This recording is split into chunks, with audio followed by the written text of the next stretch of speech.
골로새서 326장입니다. 3장 15절에서 17절까지 저와 한 절씩 교독하겠습니다. 15절 말씀 봅니다. 그리스도의 평강에 너희의 마음을 주장하게 하라. 너희는 평강을 위하여 한 몸으로 부르심을 받았나니 너희는 또한 감사하는 자가 되라. 그리스도의 말씀이 너희 속에 풍성히 거하여 모든 지혜로 피차 가르치며 권면하고 시와 찬송과 신령한 노래를 부르며 감사하는 마음으로 하나님을 찬양하고 또 무엇을 하든지 말에나 일에나 다 주 예수 이름으로 하고 그를 힘입어 하나님 아버지께 감사하라. 오늘 또 거룩한 성전을 찾아 예배하는 여러분에게 예수 그리스도의 만남의 축복이 함께하는 복된 시간 되기를 주의 이름으로 축원합니다. 유대인들의 제2의 성경이라고 말하는 탈무드에 이런 글이 있습니다. 바로 세상에서 가장 현명한 사람은 배우는 사람이요, 세상에서 가장 오늘 강한 사람은 자기를 이기는 사람이요, 세상에서 가장 행복한 사람은 감사하는 사람이라고 말합니다. 소련의 오늘 지도자였던 후르츠포프가 미국을 순방하고 돌아왔을 때에 그가 해구한 말 가운데 가장 첫 번째 말 한마디가 뭐냐면, 미국이란 나라가 세계적인 가장 부강한 나라가 될 수 있었던 것은 그들은 항상 감사함을 놓지 않았다라는 것입니다. 모든 일에 그들은 감사로 시작하더라는 거죠. 오늘 이 시간 예배드리는 사랑하는 성도 여러분, 여러분 어떨 때 감사합니까? 어떤 환경에 처할 때에 여러분들은 감사한 마음이 생겨납니까? 오늘 이 본문의 말씀 볼 때에 이 본문을 기록한 우리 안에 사도 바울은 좋은 환경이 있을 때에 오늘 이 본문을 기록한 게 아니에요. 복음을 전하다가 억울하게 그는 잡혀서 노마로 호송되어서 연금 상태에 있습니다. 감금 상태에 있어요. 감금 상태에 있을 때에 바울은 바로 그리우던 골로새서 교회들에게 바로 편지하여 오늘 남긴 내용이 골로새서입니다. 바로 이 골로새서에서 바울은 자신이 오늘 악한 일을 행한 게 아니에요. 죄를 지은 게 아니에요. 영혼의 구원을 위해 힘쓰다가 예수를 전한다는 말 때문에 그것으로 말미암아 그는 오늘 감옥에 갇혀야 할 운명에 처해 있습니다. 너무도 억울하고 정말 원통한 일이 아닐 수가 없습니다. 그렇다고 한다면 자신이 억울하고 원통한 일이 생겨서 감옥에 구속될 상황에 놓여 있다고 한다면 자신들이 아는 모든 지인들에게 편지할 때 여러분 같으면 어떤 내용을 기록하겠습니까? 나의 원통함을 풀어달라고, 나의 이 억울한 일을 빨리 온 세상에 알려서 나를 이곳에서 나오게 해달라고 그런 소식을 전하지 않겠습니까? 그런데 바울은 어찌된 일인지 이렇게 원통하고 분하고 이렇게 분노할 만한 환경 속에서도 오히려 세상 밖에 있는 골로새 교인들에게 감사하라라고 말합니다. 도대체 왜 오늘 우리와 다르냐 이 말입니다. 같은 예수를 믿고 같은 하나님을 믿는 데에 우리가 생각하던 것처럼 모든 자들이 이렇게 억울하고 원통한 일이 당하면 당연히 원통함을 풀어달라고 이야기해야 되는 데에 그러한 기도는 한 절도 없습니다. 오직 세상 밖에 있는 모든 사람들에게 감사하라라고 말합니다. 무엇이 이렇게 바꿔놨냐 이 말입니다. 여러분 예수를 믿어도 이런 예수 믿고 싶지 않습니까? 우리가 신앙생활에도 이렇게 우리가 환경이나 우리의 처한 형편에 따라 들쭉날쭉한 신앙이 아니라 전혀 요동치지 않는 무엇을 담고 있기에 이렇게 이런 환경에서도 감사하며 행복하게 살아가느냐 이 말입니다. 이건 비단 바울만이 아닙니다. 바울이 믿는 예수 그리스도도 마찬가지입니다. 예수님이 그러셨어요. 여러분, 우리가 잘 아는 대로 오병이의 기적을 일으킬 때에 예수님 하루 온종일 설교했습니다. 지쳤습니다. 피곤합니다. 그런데 더 안타까운 건 그러다 보니까 해가 저물어서 밤이 되었습니다. 피곤한 데다가 지친 데다가 허기지기까지 합니다. 그래서 먹을 걸 찾았어요.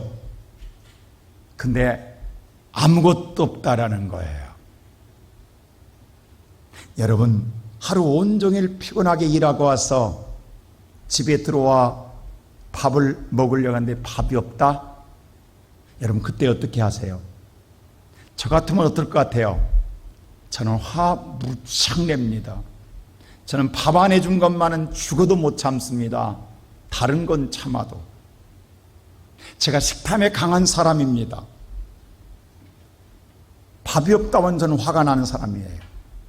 근데 오늘 예수님 하루 온종일 일하고 복음 전하고 피곤하고 지치고 허기진 상태 속에서 먹을 것이 없어요.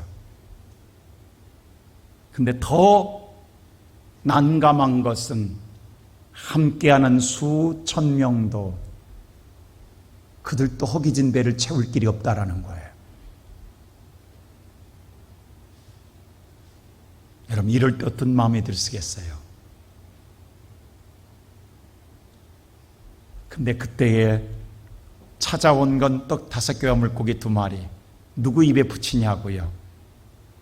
근데 이것을 가지고 예수님 그것을 기도하는데 이렇게 기도합니다. 아버지여, 내 말 들으신 것을 감사하나이다. 뭘 들었다라는 거예요? 우리가 생각하는 하나님이 내 기도를 들어줬다고 한다면 내가 풍성해야 돼요. 내가 만족해야 돼요. 나만 아니라 모든 자를 베풀고도 만족해야 내 기도 들어준 거예요. 근데 지금 모두 굶주리고 있어요. 모두 허기져 있어요. 아무것도 해결된 것 없어요. 궁핍함만 가지고 있어요. 근데 뭘 내 기도를 들어줬다라는 거예요? 뭘 감사하자라는 거예요? 오히려 단식하고 오히려 이 결과에 대하여 한탄하고 있어야 되는데 하나님이 내 말 들어준 걸 감사하나이다고 어떻게 기도할 수 있냐고요. 여러분, 그렇게 보셨습니까? 도대체 예수님이나 바울 사도나 이렇게 환경이나 현실의 상황에 대하여 변하지 아니하고 어떻게 해야 감사하게 살아갈 수 있냐 이 말입니다. 얼마나 신앙의 삶의 여유가 있습니까? 얼마나 삶에 대하여 우리가 정말로 바라는 세상 아닙니까? 우리의 신앙이 어때야 이렇게 될 수 있을까요? 이러한 우리들을 향하여 오늘 성경은 분명하게 말씀합니다. 이러한 감사의 생활을 하려고 한다면 첫째로 오늘 성경은 뭐라? 예수 그리스도의 평강이 우리 마음을 주장하게 하라고 말씀합니다. 자, 우리 다 같이 한번 15절 말씀 읽어볼까요? 다 같이 15절 말씀 시작. 그리스도의 평강이 너희 마음을 주장하게 하라. 너희는 평강을 위하여 한 몸으로 부르심을 받았나니 너희는 또한 감사하는 자가 되라. 우리가 감사하는 자가 되기 위해선 그리스도의 평강이 우리의 마음을 주장하게 하라고 말씀합니다. 우리의 마음에 내가 주장함이 아니라 그리스도께서 내 마음을 주장하게 하라. 뭐가 평강이? 바로 이 평강은 예수가 주신 평강이에요. 예수가 주는 평강은 세상과 다릅니다. 오늘 요한복음 14장에 분명히 성경은 말합니다. 우리 다 같이 요한복음 14장 한번 말씀 볼까요? 다 같이 시작. 이치노니 곧 나의 평안을 너희에게 주노라. 내가 너희에게 주는 것은 세상이 주는 것과 같지 아니하니라. 너희는 마음에 근심하지도 말고 두려워하지도 말라. 자, 예수님 말합니다. 내가 너에게 평안을 주겠다라는 거예요. 주는데 뭐냐면 내가 주는 평안은 세상에 주는 것과 같지 않, 세상과 다르다라는 거예요. 세상에 주는 평안은 잠시입니다. 순간입니다. 여러분의 꿈이 이루어질 때 순간 기쁘고 평안합니다. 그러나 돌아서면 또 다른 꿈이 내 앞에 근심으로 다가옵니다. 이게 세상 사는 거예요. 우리는 태어나 지금까지 수없이 조금만 살아봤어요. 아직도 우리는 채우지 못하여 오늘도 염려 근심이 우리 마음에 가득합니다. 근데 주님 뭐라고 하느냐면 내가 주는 평안은 세상과 주는 것과 다르다.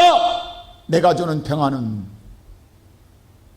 그러게 너는 근심도 하고 염려하지도 말하는 거예요. 영원한 것이라는 거예요. 순간이 아니라는 거예요. 찰나가 아니라는 거예요. 영원히 누릴 수 있는 평안이라는 거예요. 근데 이 말을 듣지만 우리는 현실을 보고 살잖아요. 눈만 뜨면 현실이 보이잖아요. 내 앞에 오늘 피철쳐 있는 현실 상황이 있잖아요. 내 형편과 저지가 놓여있잖아요. 내가 오늘 담당할 일들이 있잖아요. 이것을 놓고 어떻게 내가 평안할 수 있고 근심하고 염려하지 않을 수가 있냐고. 여러분 생각해 보세요. 물론 하나님 말씀이 이렇게 말씀하지만 내 눈에 보여지는 게 현실이 있는데 어떻게 평안하지 않을 수 있냐고. 평안할 수 있냐고. 염려하지 않을 수 있냐고. 걱정하지 않을 수 없잖아요. 안 그래요 여러분? 오늘 제자들도 3년 동안 따라 이 말을 듣지만 그들 평안하지 못했어요. 두려워했어요. 염려했어요. 예수가 십자가에 죽자마자 그들은 또 염려 속에 빠져 있어요. 그때 예수님 나타나서 무슨 말씀하시느냐. 오늘 요한복음 20장 19절의 말씀 보세요. 다 같이 시작. 이날 곧 안식 후 첫날 저녁 때 제자들이 유대인들을 두려워하여 모인 곳의 문들을 닫았더니 예수께서 오사 가운데 서서 이르시되 너희에게 평강이 있을지어다. 예수님 로마 군인에게 잡혀서 십자가에 죽으셨어요. 그걸 보았잖아요. 예수님이 자기들에게 오늘 사라져 버렸어요. 당장 이제 자신들이 잡히면 죽어요. 로마 군인이 잡힐까봐 그들은 유대인들이 혹시 누가 고발할까봐 저자도 예수를 믿는 자라고 고발할까봐 서로 다 모여요. 누구도 눈에 띄지 않으려고 그들은 마가의 다락방에서 꼭꼭 숨었어요. 그리고 두려워하고 있어요. 여러분 다른 사람이 무서운 게 누가 무서워요? 오히려 같은 유대인이 무서운 거예요. 여러분 유교 사변 났을 때 다른 사람 무서운 게 아니라 빨갱이가 무서웠다고. 같은 동네 사람이 무서웠다고. 북한군이 무서운 게 아니에요. 같은 동네 빨갱이가 무서웠어요. 더 그들의 고발로 말미암아 많은 사람이 더 죽었다고. 유대인이 더 무서운 거예요. 그래서 오늘 제자들 뭐냐면 오히려 로마 군인들은 저들이 예수의 제자인지 몰라요. 유대인들은 알고 있잖아요. 그들이 고발할까 그들은 꼭꼭 숨었어요. 두려웠어요. 근데 예수님 부활하신 후에 그들에게 나타나 뭐라고 하느냐. 똑같은 말합니다. 다른 말씀 안 해요. 너에게 뭐가 있을지어다? 평강이 있을지어다. 아니 평강이 있기 전에 저 밖에 있는 로마 군인을 처치해 줘야지. 그래야 평안한 것 아니에요? 근데 그들은 아무런 변화가 없고 예수님이 평안해지냐고요. 도대체 어떻게 이런 평안을 얻을 수 있냐고요. 오늘 이 시간 예배드리는 사랑하는 성도 여러분, 우리는 눈만 뜨면 보는 현실이 있잖아요. 오늘 여러분의 상황, 삶의 무거운 멍에를 메고 있잖아요. 이 멍에를 메고 있는데 어떻게 평안할 수 있냐고, 어떻게 근심이 안 할 수 있냐고, 염려 안 할 수 있냐고. 저 어렸을 때에 지금이야 수도를 두면 물이 나오지만 동네에 공동 우물이 2군데가 있어서 많은 어머니들이 공동 우물에 가서 물아랑아니 가서 물 떠다가 머리에 이고 와서 그것으로 먹고 살았어요. 이게 먼 100년, 200년 전 이야기 아니라 우리 같은 세대 이야기예요. 정말 샘 있는 집은 부자예요. 그리고 거의 다가 마을에 공동우물 파서 거기서 도래박으로 물 떠서 물아랑아리에 또가리 이고 물 날라서 먹고 살았어요. 정말 우리 어머니 세대는 고생 많이 했어요. 근데 그때 제가 보면 꼭 물아랑아리에 그 박이라고 하는 호박과 다른 박이 있어요. 속을 긁어내서 말려서 쪄서 말려서 바가지를 만들어요. 물바가지. 그걸 쓰거든요. 근데 그 물바가지를 보면 꼭 물을 담아올 때에 뒤집어서 엎어서 같이 이고 와요. 저는 처음에 그걸 왜 그런지 몰랐어요. 왜 저럴까 했으니 커가면서 알게 됐어요. 여러분, 그냥 물아랑아리를 머리에 이고 아무리 정숙하게 걸어온다 할지라도 위에 흔들거리는 물결 때문에 물항 안에 물이 다 흩어져 온몸에 적시고 물이 쏟아집니다. 근데 똑같은 길을 걸어오는데 바가지 하나 엎어 넣기만 하면 물 한 방울 안 흘려요. 온전히 집에까지 가져오는 거예요. 똑같은 그 길을 걸어요. 흔들거려요. 위에서 요동을 쳐요. 근데 바가지 하나 엎어놓은 것밖에 없어요. 근데 물이 안 넘쳐요. 여러분, 우리가 세상을 살아가되 생각하지 않은 일들이 우리에게 거는 인생 삶에 물결 칠 때가 많습니다. 넘실거릴 때가 많습니다. 그 물결로 말면 내가 피해를 당할 수도 있어요. 어려움을 당할 수도 있어요. 근데 그 마음속에, 요동치는 내 마음속에 예수 바가지 하나 엎어놓으면 잠잠게 될 줄로 믿습니다. 다른 것 하나 없어요. 예수 바가지 하나만 내 속에 집어넣으면 똑같은 인생을 같이 걸어가요. 근데 누구는 물결친 속에서 난리치는, 난리법석 떠는 데게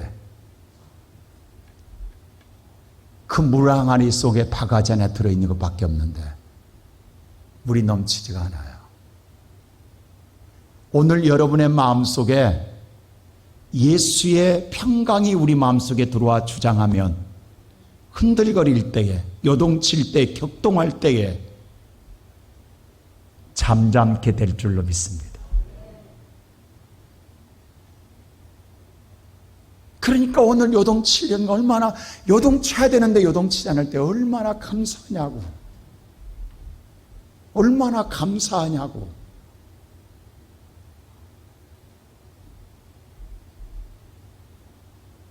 우리의 마음에 예수의 평강이 여러분을 주장하게 될 때에 세상이 요동을 치고 예상의 어려움에 고난이 당치고 풍랑이 일어난다 할지라도 예수님이 내 마음속에 있는 자는 풍랑이 보지 않습니다.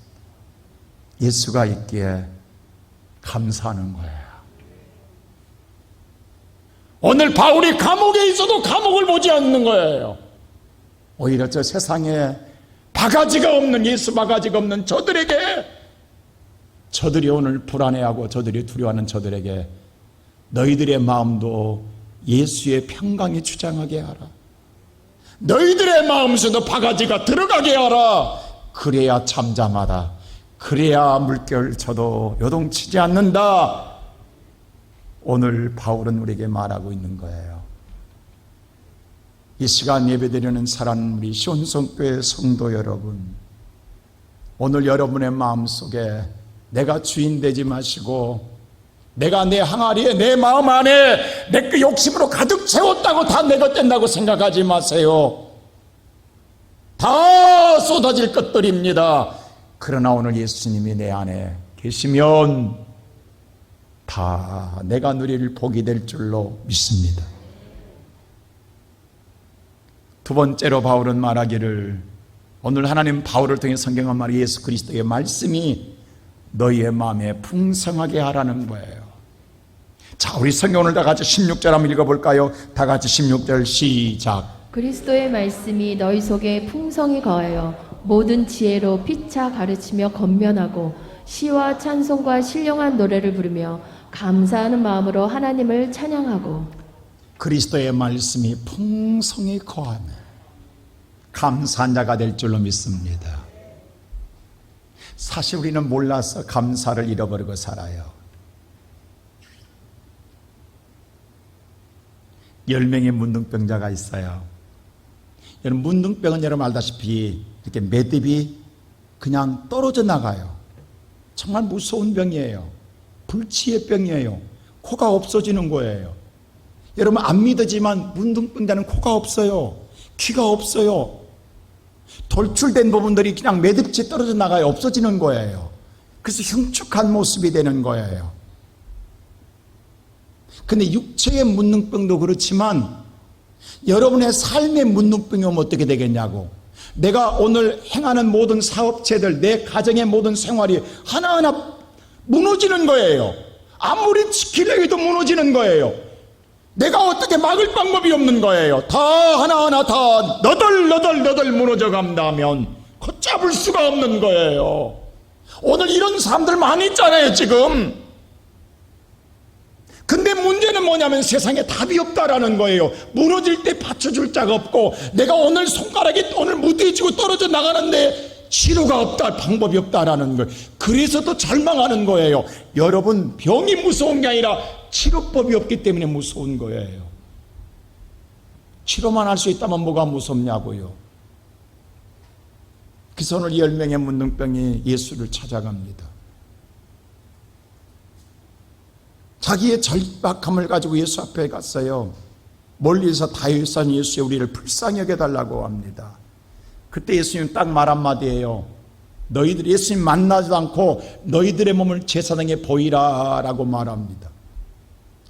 여러분 잘 생각해 보세요. 좀 이 말을 들을 때 여러분 쉽게 지나갈지 모르지만 우리가 깊게 생각해보면 얼마나 섭섭하고 서운하겠냐고. 그래도 명색에 예수님이라고 한다면 다른 사람은 몰라도, 우리가 물론 문둥병이라 가까이 할 수 없으나 너희들이 얼마나 고생이 많으냐, 얼마나 너희들이 정말로 힘들게 사느냐, 안 됐다, 그래 내가 어떻게 해주랴 라고 말로라도 위로해 주면 얼마나 좋으냐고.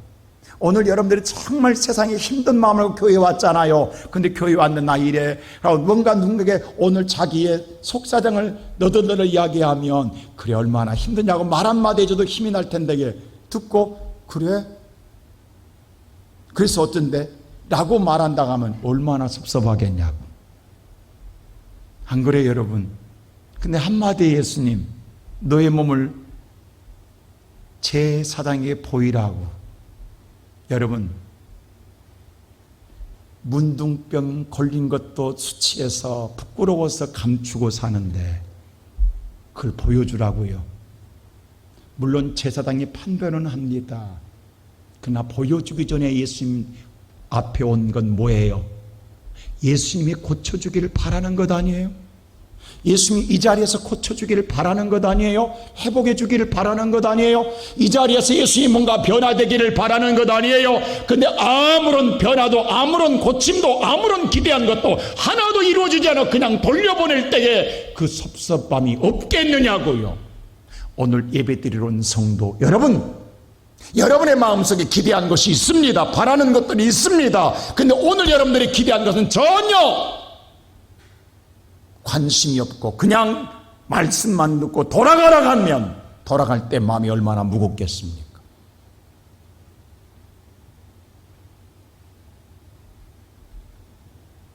여기서 우리는 잘 받아야 합니다. 10명이 돌아갑니다. 자, 돌아가는, 제사장 가는 과정이 있어요. 시간이 걸려요. 거리가 있어요. 근데 가는 과정 속에 제가 물어보겠어요? 가는 과정 속에서 없어진 손가락이 길어 나오는 거예요. 없어진 코가 생기는 거예요. 없어진 귀가 생기는 거예요. 그리고 몸에 부스러기가 떨어져 나가는 거예요. 계속 이게 뭐야, 이게 뭐야, 뭐야 하면서 갈 때에 내 몸의 변화가 일어날 때 어떤 생각이 드세요? 지금 내 앞에 예수님이 있어요, 없어요? 없어요. 누구밖에 없어요. 나밖에 없어요. 그러면 내 몸이 나 다시 고쳐졌나 봐. 내 몸이 건강해진가 봐. 내가 잘했나? 왜? 내 앞에 예수가 있다면 예수 믿었다 하지만 예수는 보이지 않습니다. 내 몸 스스로가 좀 자라나고 있어요. 내 몸 스스로 고쳐지고 있어요. 내 몸 스스로가 나아지고 있어요. 그러면 뭐냐? 내가 잘한 것처럼 안 느껴지겠냐고. 예수님이 오늘 그 자리에서 고쳐주면 예수님이 고쳐졌다 하지만 돌려보내서 그냥 돌아가는데 내 몸에서 일어나는 거예요. 자, 오늘 주의 날 하나님의 말씀을 듣고 돌아갑니다. 이 자리에서 뭔가 해결받으러 왔는데 아무런 변화가 일어나지 않습니다. 그리고 일주일 동안 생활하는 데에 여러분의 사업장에서, 여러분의 가정에서 하나하나 기적이 일어나 무너진 것들이 회복된다고 한다면 누가 했다고 생각하겠습니까?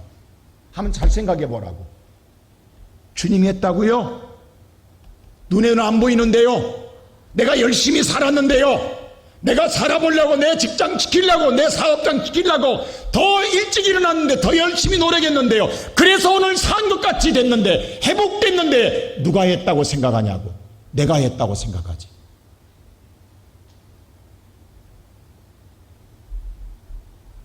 안 그래요, 여러분?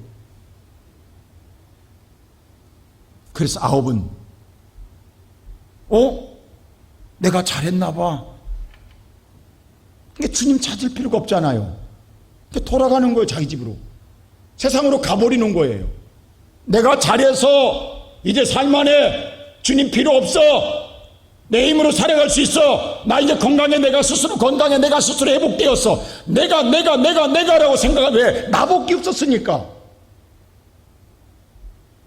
세상은 이렇게 살아요. 10명 중에 9명이. 근데 한 사람만 어떻게 하냐면, 자, 누가복음 17장 15절 보세요. 이렇게 합니다. 다 같이 한번 볼까요? 시작. 그 중에 한 사람이 자기가 나은 것을 보고 큰 소리로 하나님께 영광을 돌리며 돌아와.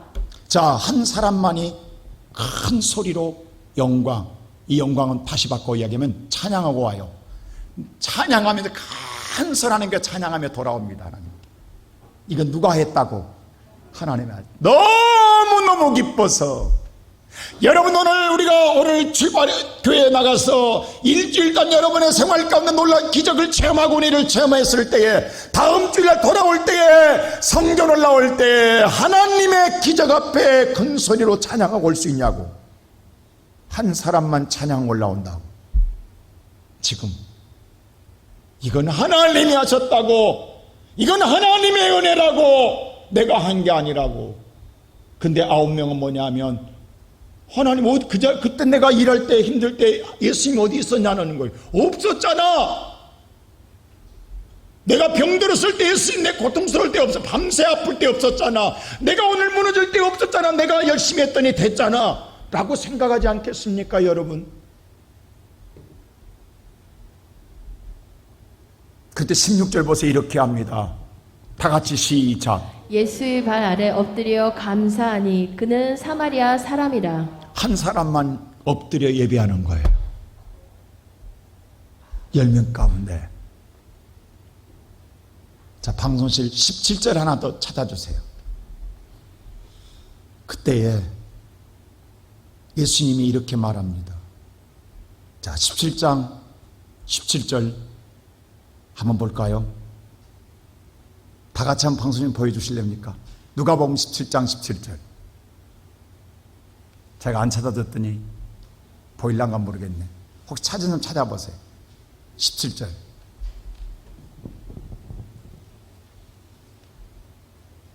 자, 누가복음 17장 17절. 다 같이 시작. 예수께서 대답하여 이르시되 10사람이 다 깨끗함을 받지 아니하였느냐? 그 9은 어디 있느냐? 자, 이 말을 잘 보세요. 물론 그 현장에는 예수가 없었어요. 근데 예수님이 이렇게 말합니다. 10명이 낫지 않았느냐? 그 말은 10명을 누가 고쳐줬다는 거예요. 예수가 거기 있어야만 고쳐주냐고. 고쳐준 분은 없어도 예수님이 고쳐주셨다고. 지금 자기는 자기가 고침받은 줄 알았어요. 자기가 해결된 줄 알았어요. 내가 오늘 잘나서 사업이 다시 일어나고 무너진 게 회복되어지고 내 가정이 회복된 줄 알았어요. 왜? 예수님이 없었으니까요. 오늘 주일날 여기서 말씀만 들었지 내 집에서 예수님이 계셨냐고, 내 사업장이 있었냐고, 내 가정이 있었냐고. 없었잖아요. 없었는데 내가 한 줄 아는데 예수님이 뭐라고 하냐면, 왜 너 혼자만 왔느냐? 10명이 다 고침받았지 않았느냐? 예수님이 꼭 나타나야만 고쳐주시냐고. 그때에 걸어갈 때, 신앙생활하고 있을 때에, 여러분이 오늘 가정에서, 사업장에, 세상에서 신앙생활하고 있을 때에 주님은 눈에 보이지 않으나 여러분과 함께하사 여러분의 가정을 지키고 여러분의 사업장을 지키고 여러분의 건강을 지켜주셨습니다. 이걸 왜 모르냐고. 그리고 9은 어디 가냐고 묻는 거예요. 주님은 그들을 기다렸던 거예요. 내가 눈에 보여야만 나를 찾는 게 아니라 너희들이 내 말씀을 믿었다 간다면, 내 말이 충만했다 간다면, 제사장의 보이라고 말하를 충만히 믿었다 간다면 돌아와 큰 소리로 찬양하며 감사하고 돌아왔을 텐데 왜 한 명만 오냐는 거예요. 9은 어디 갔냐는 거예요. 그리고 돌아온 한 명의 이복을 줍니다. 자, 다 같이 보세요. 오늘 마지막, 오늘 이 본문 말씀 보세요. 17장 오늘 19절 말씀 보세요. 누가복음 17장 19절입니다.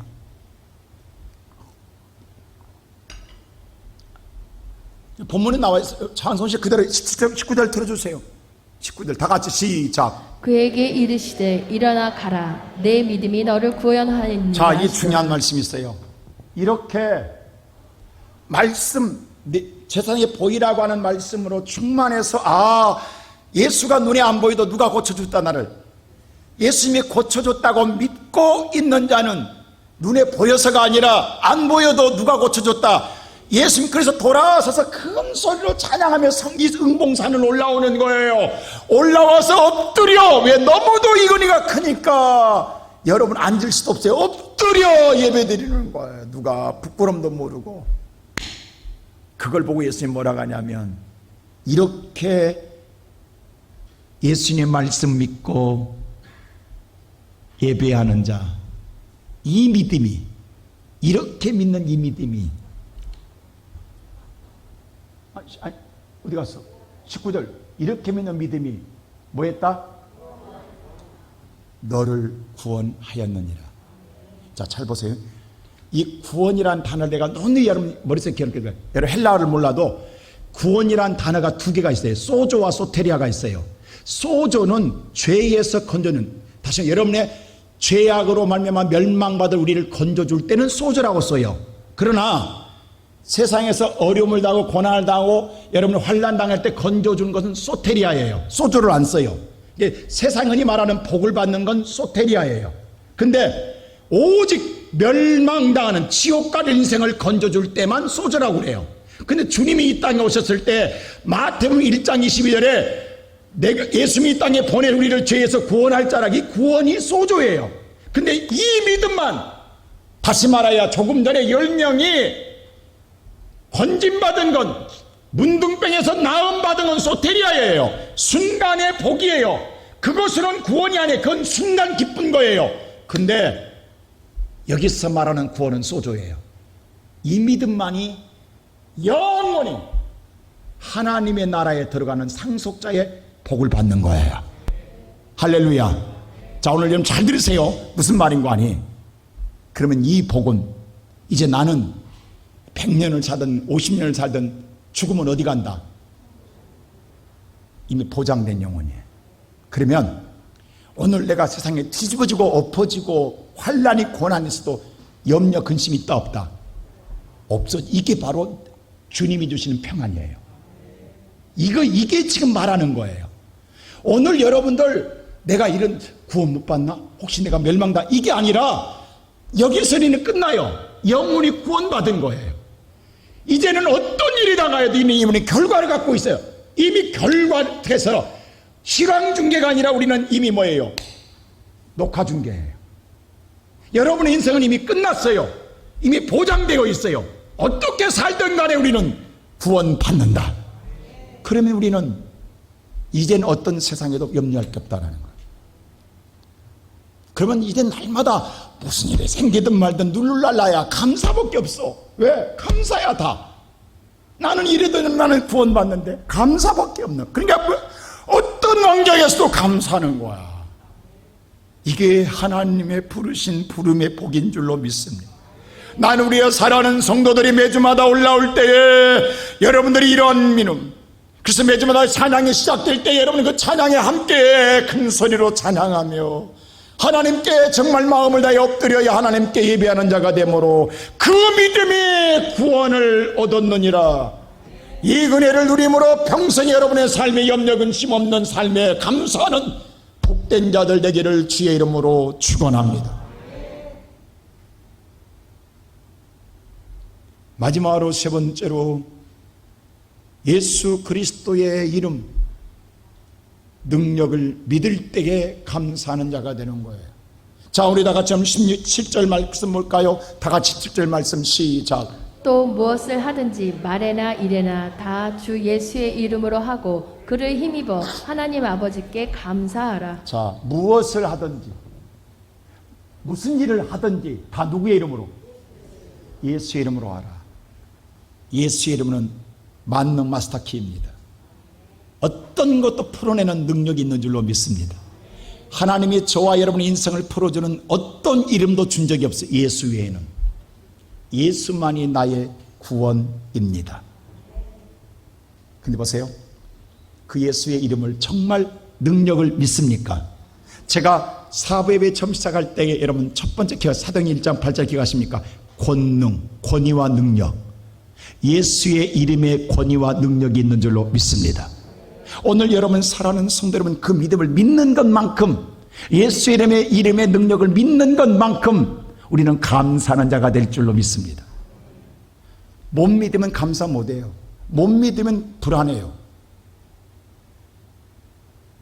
자, 다니엘서 보면 다니엘이 어떻게 하냐면요, 기도한 것 때문에 오늘 사자굴에 던져지게 됩니다. 그런 상황으로 알면서 다니엘은 어떻게 한 줄 아세요? 자, 다니엘서 6장 다 같이 10절 한 말씀 보세요. 시작. 다니엘이 이 조서에 왕의 동이 찍힌 것을 알고도 자기 집에 돌아가서는 윗방에 올라가 예루살렘으로 향한 창문을 열고 전에 하던 대로 하루 3번씩 무릎을 꿇고 기도하며 그의 하나님께 감사하였더라. 내가 이렇게 기도하면 사자굴에 던져 죽는 걸 알았어요. 알고도 하던 대로 멈춰야 되고 숨어야 되고 감춰야 되는데, 아니, 그냥 하던 대로 무릎 꿇고 기도하더라는 거예요.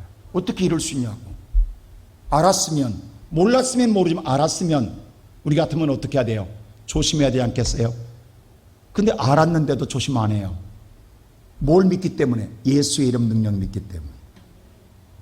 사자가 더 무서운 게 아니라 예수의 이름이 더 능력 있는 걸 믿기 때문에. 할렐루야. 그래서 그대로 감사하더라는 거예요. 여러분, 예수의 이름의 능력은 사자 입보다 강합니다. 믿으십니까? 믿는 만큼 평안해요. 믿는 만큼 감사하는 거예요. 저는 지금까지 평생 오직 예수 이름 하나밖에 저는 의지한 게 없어요. 예수 이름 하나밖에 의지한 것 없어요. 제가 여러분, 우리 성도들이 고난당할 때 함께 기도할 때 예수 이름 외에는 더 말한 거 있냐고요. 근데 예수 이름으로 다 지금까지 인생을 풀어주셨다고요. 예수 이름으로 풍족하게 살아간다고요. 여러분, 자꾸 예수 이름을 의심하고 불안해하고 예수 이름의 능력을 못 믿으면 자꾸 세상 잔머리 굴리는 거예요. 사자의 입을 벌려져 있을지라도 사자 보지 마시고 예수 이름 믿으세요. 그 예수의 이름이 나를 구원합니다. 그러게 감사하는 거예요. 오늘 이 시간 예배드리는 성도 여러분, 지금 여러분의 마음에 무엇이 여러분 불안하게 하십니까? 무엇이 염려되게 하십니까? 물론 우리의 살아가는 삶 속에 풍랑은 일어납니다. 고난도 일어납니다. 어려움도 생겨납니다. 그것 때문에 날마다